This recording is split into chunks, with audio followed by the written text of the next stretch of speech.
जीवन में गौ माता की सेवा है बहुत जरूरी। गौरांगी देवी।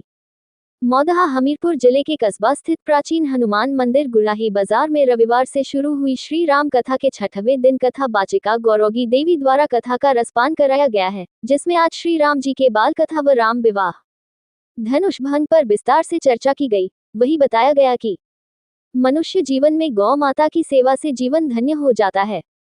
वही कथा के साथ संगीतमय भजन सुन श्रद्धालु मीठी मीठी तालियों के साथ ईश्वर की आराधना में लीन दिखे।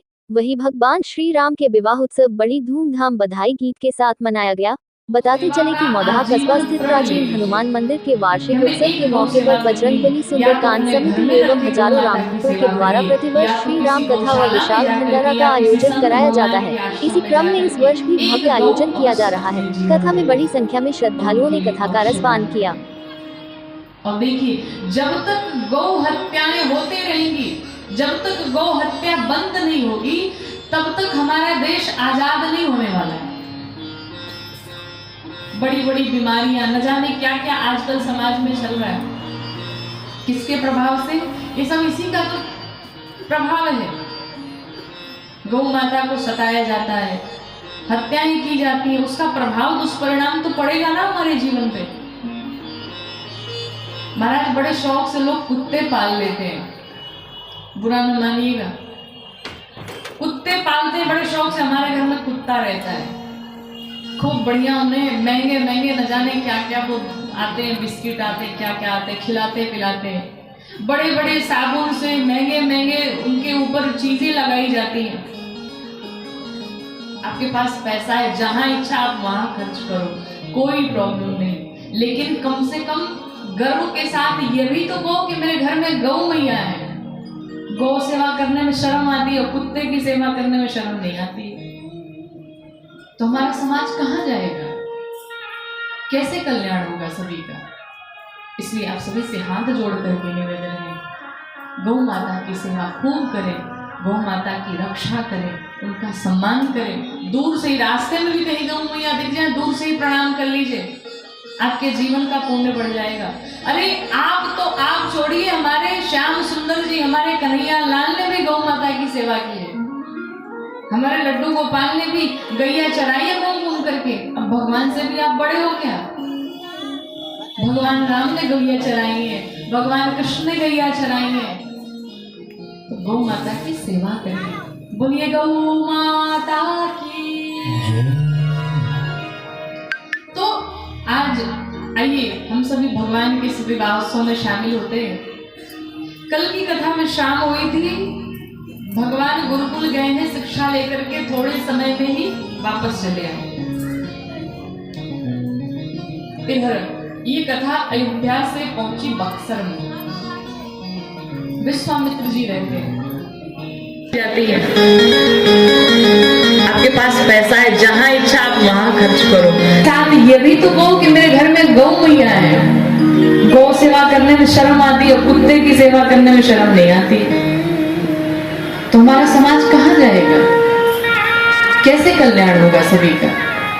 इसलिए आप सभी से हाथ जोड़ करके निवेदन है, अर्थात धन से भी प्रिय क्या हुआ? शरीर।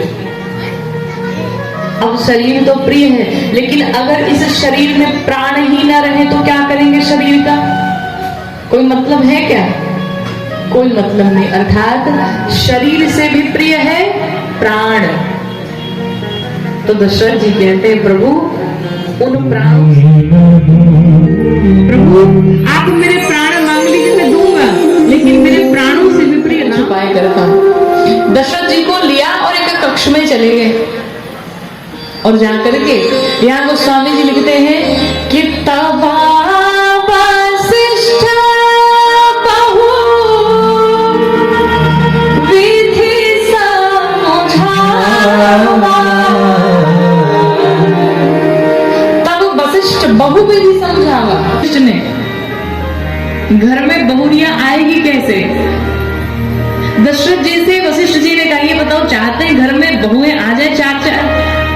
अरे बिल्कुल महाराज, अब तो महाराज दशरथ खुश हो गए, हमारी बहू आएगी, अब ये भी समय आ गया। तो वशिष्ठ जी ने कहा क्या चाहते हैं कि घर में पोते भी हो जाए? अब तो लगे नाचने। महाराज ये होगा कैसे, कब होगा? कहा ये तभी होगा जब राम को किसी संत के साथ में वन में भेजेंगे। उसके विश्वामित्र जी ने कहा ये गौतम ऋषि की पत्नी अहिल्या है, गौतम ऋषि के श्राप से जड़वत हो गई है, पत्थर की बन चुकी है। हे राम, आपके चरणों की धूली चाहती है, रज चाहती है, इन्हें मुक्त करिए। अब देखिए, ऐसा नहीं कि भगवान राम ने अपने चरणों को स्पर्श कराया, उस शिला पर स्पर्श नहीं कराया। भगवान राम ने उस शिला के पास भगवान राम पहुंचे, पांवों को ऊपर छुआ तो नहीं कुछ मांगो, नहीं मुझे कुछ नहीं चाहिए। तो ये महाराज ने कहा कोई बात नहीं, अगर तुम नहीं मांगोगे तो आज हम तुम्हें सोच रहा हूँ, आज तुम्हारे लिए अपना नियम ही बदल दो।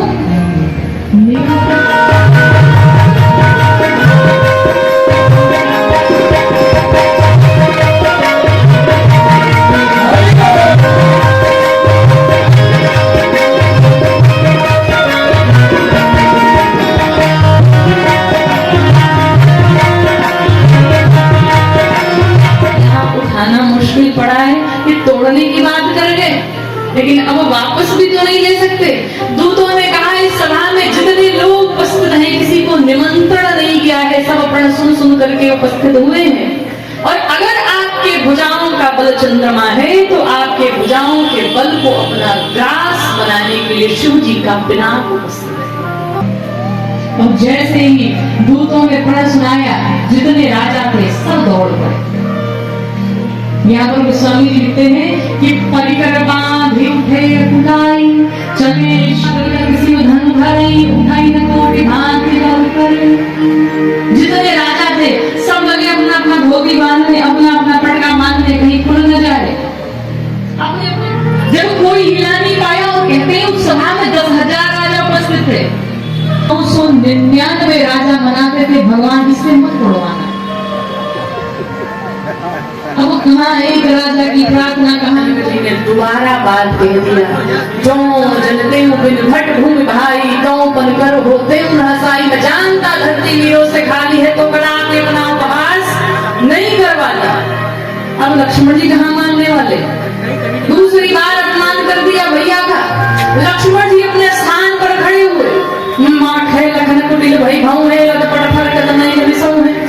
लक्ष्मण जी के होंठ फड़फड़ाने लगे क्रोध के कारण, भृगुटी टेढ़ी हो गई, आंख मानो अंगारे बरसा रहे हो। लक्ष्मण जी क्रोध में घर में आती है तो कैसी होती है? एकदम चंद्रमुखी, चंद्रे के जैसी, एकदम शांत कोमल। और चंद्रमुखी कुछ दिनों के बाद जब 1-2 साल बीतते हैं तो फिर कहते हैं भद्रमुखी, फिर उन्हें अच्छी लगती। और उसके बाद जब बच्चे लल्लू पप्पू चिंबाला मुखी, फिर तो अब ऑर्डर करना है बस। तो लक्ष्मण जी ने कहा सरकार आज झुक गए तो मिस्टेक हो जाएगी, झुकना नहीं। तो सखियों ने कहा एक काम करो, हमने सुना है बड़े शर्मीले हैं, वरमाला पहना दी, बोलिए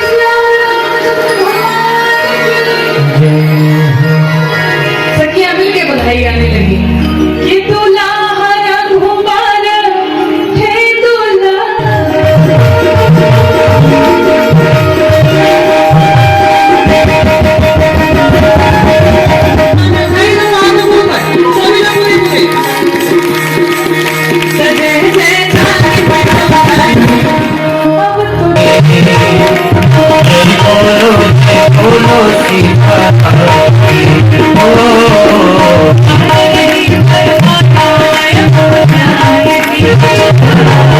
Oh